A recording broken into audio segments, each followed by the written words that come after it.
मित्रांनो, घरोघरी मातीच्या चुली या मालिकेच्या नवीन लेटेस्ट एपिसोडमध्ये आपल्याला पुढे असं पाहायला मिळणार आहे की इकडे सावित्री पूजाने टाकलेले फोटोजला बघत असते। तर तेवढ्यातच तिथे कृष्णी येते आणि कृष्णी ते पाहत असते। तर ती सावित्री तिला त्या पूजाचे फोटो पाहू देत नाही। ती म्हणत असते की ती माझी लेक छान दिसत आहे, तिला माझी दृष्ट लागायला नको।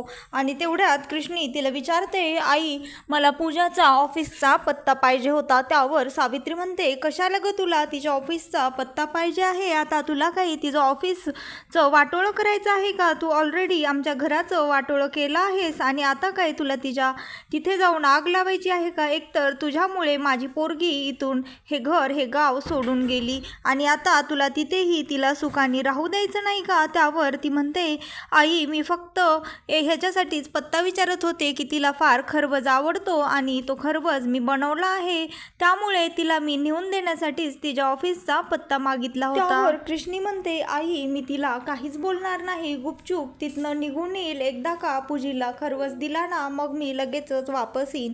त्यावर ती म्हणते, तू असं काहीच करणार नाहीस आणि तू शहरामध्ये जाणार नाहीस आणि जर का तू शहरामध्ये गेलीस आणि मला समजलं तर मी काही तुला सोडणार नाही, एवढं ध्यानात ठेव। त्यानंतर ती तिथनं निघून जाते आणि इकडे बाळजाबाई त्यांच्या दरबारामध्ये आलेले असतात आणि तिथे फारच कमी लोक जमलेले असतात। ते पाहून तो जयंत त्याच्या वडिलांना सांगतो की आज काही दरबारात लोक गर्दी आलेली नाही आहे, त्या व्हिडिओचा चांगलाच परिणाम झालेला दिसतोय। त्यावर दलपतराव म्हणतात, आपल्याला काय करायचं आहे हे तर आपल्या फायद्याचंच आहे, आज पाणी उलट्या दिशेने वाहिलेलं दिसत आहे। त्यावर बाळजाबाई येतात आणि दलपतराव त्यांच्याकडे त्या फाईल्स देतात। त्यावर बाळजाबाई म्हणतात, आज एवढे कमी फाईल्स कसं काय आलेले आहेत? फक्त 3च फाईल्स आहेत आणि बाकीचे सगळे गावातले लोक कुठे गेलेले आहेत? जत्राला गेलेत की पिक्चर बघायला गेलेली आहेत? त्यावर त्यातला एक माणूस म्हणतो, काही नाही बाळजाबाई, ते तुमचा जरा व्हिडिओ व्हायरल झाला ना त्यामुळेच इथे गर्दी कमी झालेली आहे आणि लोकांचा अविश्वास जरा हललेला आहे। त्यावर त्या म्हणतात, आम्ही तुमच्या गावकऱ्यांच्या भल्यासाठीच हा निर्णय घेतला होता आणि तुम्ही आमच्याच तंगड्या आमच्या गळ्यात घालत आहात। म्हणजे मी काही वाईट केलं आहे का तुमचं? मी तर तुमचं चांगलंच करणार होते। म्हणजे आता ती डेअरी विक्री असती आणि त्यानंतर तिथे एक कंपनी आली असती आणि तुमच्या लेकरा बाळांच्या हाताला रोजगार लागला असता, ह्यात माझं काय चुकलं?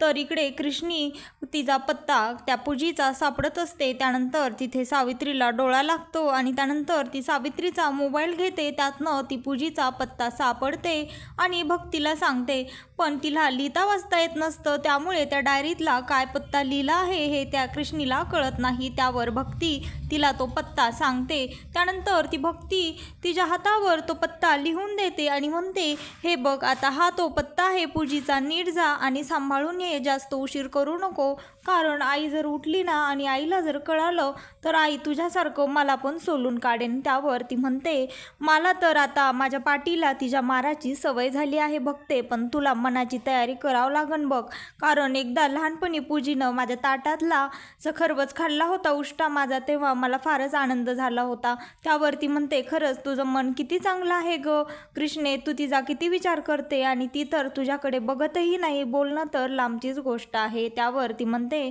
जाऊ दे आता, तू जास्त काळजी करू नको, मी असं जाते ना असं पटकन आई उठायच्या आधी वापस येते।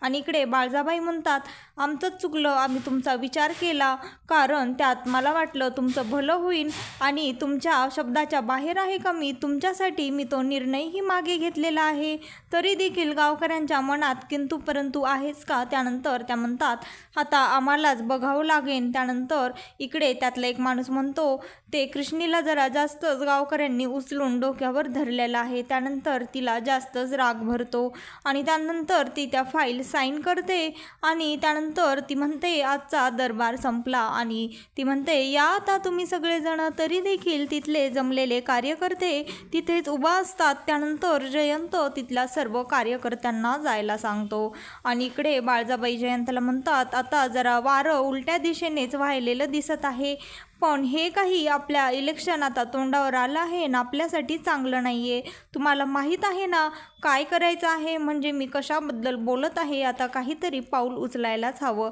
ती असं हे सर्व दलपत भाऊजींना सांगत असते. दलपत भाऊजी म्हणतात, हो वहिनी साहेब, माझ्या लक्षात आलं तुम्हाला काय म्हणायचं आहे. त्यानंतर तिथनं बाळजाबाई निघून जातात आणि इकडे तिने जी सावित्रीचा मोबाईल आणि जी वही घेतलेली असते ती वापस तिथे ठेवत असते. पण तेवढ्यातच सावित्रीला जाग येते आणि सावित्री ह्या अंगावरचं त्या अंगावर होऊन झोपते. त्यानंतर कृष्णी घाबरून तिथेच खाली पडते आणि त्यानंतर हळुवारपणे तिथनं निघून जाते. आणि त्यानंतर इकडे भक्ती तिची बाहेर वाटच बघत बसलेली असते आणि त्यानंतर कृष्णी बाहेर जाते आणि तिला मिठी मारते आणि म्हणते, आज मी फारच खुश आहे, मला आज फारच आनंद झाला आहे, कारण आता मला पूजीच्या ऑफिसचा पत्ता भेटला आहे. आता पूजी पण लयच खुश होईन बघ तू, कारण तिला खरवच खूप आवडतो. ती आता हे खरवच खाऊन खूप सुखी होईल, तिला खूप आनंद वाटेन आणि कदाचित ह्या खरवसच्या निमित्ताने का होईना ती गावाकडे परत आली, तिच्या पावलांना इकडची आठवण झाली तर काय सांगता येते. जर ती इकडं आली तर आई पण फारच खुश होईन बघ आणि आई मला मग शब्बासकी देईल, असं ती सर्व भक्तीला सांगत असते. पण भक्ती म्हणते, हे असं तू जे म्हणत आहेस ते काहीच होणार नाही आहे कृष्णे. आता हा पत्ता मी तुझ्या हातावर लिहून दिला आहे, आता हा पुसला जाऊ नये याची तुला काळजी घ्यावी लागेल, कारण हा जर पुसला गेला तर तुला कळणार नाही. त्यानंतर ती ठीक आहे म्हणते आणि तिथनं निघायला लागते. आणि इकडे जयंत एकटाच ऊस खात त्याच्या गाडीवर बसलेला असतो. त्यानंतर तिथे जयंतजवळ आदानराव येतात आणि त्याला म्हणतात, काय मग आज एकटेच ऊस खात बसलेले आहात? तुमच्या बाळजाबाईला सर्व गाव इकडे वाळीत टाकायला निघालेलं आहे आणि तुम्ही इथे असे निवांत बसलेले आहात. त्यावर तो म्हणतो, मग काय तुमच्यासाठी चांगलंच आहे ना काकासाहेब. त्यावर तो म्हणतो, आमच्यासाठी चांगलंच आहे, पण त्या विषयासाठी नाही, ते जो व्हिडिओ व्हायरल केला होता त्याचं नाव सापडलं आहे. त्यावर जयंत म्हणतो, कृष्णी नाव आहे, मला माहीत आहे. त्यावर तो म्हणतो, तुम्हाला मला वाटलं माहीतच नाही आहे, तुमचं डोकं तर कॉम्प्युटरसारखंच आहे की म्हणा, तुम्ही तर सायंटिस्टच आहात, तुम्हाला तर लगेच कळालं. हे समजो तुला माहीत असताना तू एवढा शांत थंडगार बसला आहेस. नाही म्हणजे माझी तर आता खात्रीच पटायला लागली आहे, तू त्या एवढ्याशा कृष्णीला घाबरलेला दिसतोयस. आता तर सर्व गावामध्येही एकच चर्चा आहे, त्या एवढ्याशा कृष्णीनं चक्क जयंतरावांना एकदा नाही दोनदा नाही तीनदा चिमटीत धरून पाडलं की. जयंत म्हणतो, अरे काका तसं नाही. त्यावर ते म्हणतात, नाही मला चांगलंच माहीत आहे, तू निघाला असणार तिला धडा शिकवायला, पण तुमच्या बाळजाबाईनं तुला रोखलं असणार. त्यावर आदानराव जयंतला म्हणतात, अरे तुझं नाही पण ह्या रांगरे पाटलांचं गावात नाव आहे की रे, आणि तू तर आता रांगरे पाटलांचं आमचं नाव धुळीस मिळवायला निघालास की रे. आता ही बाळजा स्वतः काही करते का तूच सांग, तिची सगळी कामे करतोस तू आणि तिची इमेज गावापुढं कशी आहे, एकदम धुतल्या तांदळासारखी. मग आता तूच सांग, ह्या सगळ्यामध्ये अपमान कोणाचा होणार. त्यानंतर तो म्हणतो, आता माझ्या चांगलंच लक्षात आलं आहे मला काय करायचं आहे. आणि इकडे कृष्णी तिथं रस्त्यावर बस स्टॉपला येऊन थांबलेली असते, पण तिला एकही बस भेटत नसते, कारण तिची बसचा टाईम होऊन गेलेला असतो आणि तिला यायला उशीर झालेला असतो. आणि त्याच रस्त्याने एक गाडी जाते, त्यावरती त्या गाडीला थांबवते आणि ती गाडी दुष्यंतची असते हे तिला माहीत नसतं. त्यानंतर दुष्यंतने तिला पाहिलेलं असतं, पण तो गाडी काही थांबवत नाही. त्यानंतर थोड्याच अंतरावर पुढे जाऊन त्याची गाडी बंद पडते. त्याच्या गाडीमधलं पेट्रोल संपलेलं असतं. त्यानंतर तो खाली उतरतो आणि कृष्णीला वाटतं की त्याने तिच्यासाठीच गाडी थांबवलेली असते.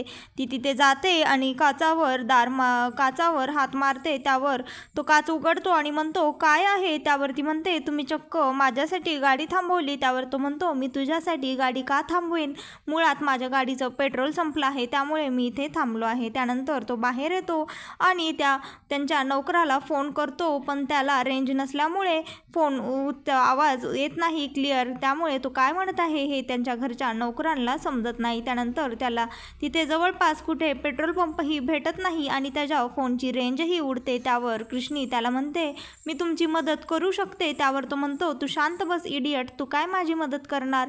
त्यावर ती म्हणते, बघा पाहुणं, मी नक्कीच तुमची मदत करन. त्यावर तो म्हणतो, तुझं सारखं काय आहे, बोल एकदाचं. त्यावर ती म्हणते, तुम्हाला मला शहरामध्ये सोडावं लागेल, जर तुम्ही मला शहरामध्ये सोडवलं तर मी तुम्हाला पेट्रोल आणून देईल. त्यावर तो म्हणतो, अगं तुला कळतं का मूर्ख पोरी, आता काय तू इथून ह्या सुनसान रस्त्यावर काय त्यामध्ये पेट्रोलची विहीर खोदणार आहेस की या रस्त्यावर पेट्रोलचा पाऊस पाडणार आहेस? त्यावर ती म्हणते तुम्हाला त्या बाकीच्या गोष्टींचं काय करायचं आहे? तुम्हाला पेट्रोल भेटलं म्हणजे बाद झालं ना? त्यावर तो म्हणतो ठीक आहे. त्यावर ती म्हणते पण असं नाही, तुम्हाला मला शब्द द्यावा लागेल. त्यावर तो म्हणतो ठीक आहे, दिला शब्द, आणि आता पटकन ही बडबड न करता जा. त्यावर ती म्हणते एवढी मोठी गाडी आहे आणि साधं पेट्रोल नाही. त्यावर तो म्हणतो इडियट, आता काय मोठ्या गाडीत असली म्हणून काय झालं, त्यातलं कधी पेट्रोल संपू शकत नाही का? हे काय लॉजिक आहे तुझं?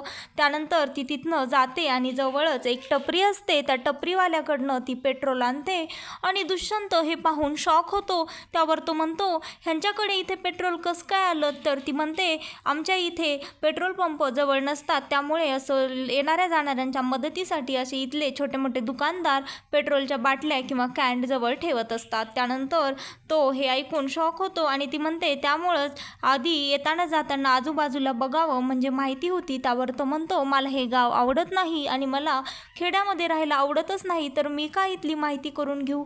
त्यानंतर तो तिला म्हणतो बस आता गाडीमध्ये. त्यानंतर ती गाडीत बसते आणि ते दोघेही शहरामध्ये जायला निघतात. त्यानंतर ते निघतात तर मग तो सर्व काच गाडीचे बंद करून AC चालू करतो, पण कृष्णीला मात्र AC सहन होत नसतो. त्यावर ती म्हणते तुम्ही जरा ह्या काचा उघडाल का? त्यावर तो म्हणतो आता नाटकं करू नकोस आणि शांत बस. और कृष्णी म्हणते पाहुणं विश्वास ठेवा, मी नाटकं करत नाही, मला फारच मळमळल्यासारखं होत आहे. त्यानंतर तो यू टर्न मारतो आणि कृष्णीला त्याच्या अंगावर धक्का लागून ती त्याच्या अंगावर पडते. तर मित्रांनो, हळद रुसली कुंकू हसलं या मालिकेचे नवीन लेटेस्ट एपिसोड पाहण्यासाठी आत्ता चॅनलला लाईक, शेअर आणि सबस्क्राईब मात्र नक्की करा.